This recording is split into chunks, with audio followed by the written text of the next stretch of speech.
Hey guys, welcome to MathJoy. In this video, we want to find the value of this expression, 80% of 5 minus 5.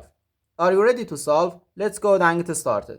80% is the same as 80 over 100. Of means multiply, so times 5 minus 5. Now we have this multiplication and this subtraction.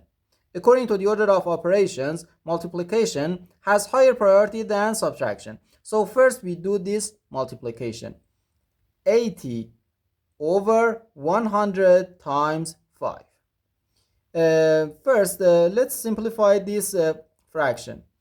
80 divided by 20 gives us 4. And 100 divided by 20 gives us 5.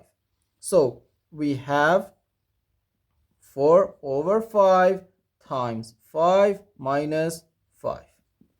Now we can easily cancel this 5 and this 5.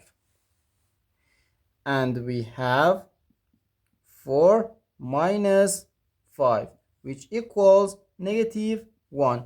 So our final answer to this problem is just negative 1.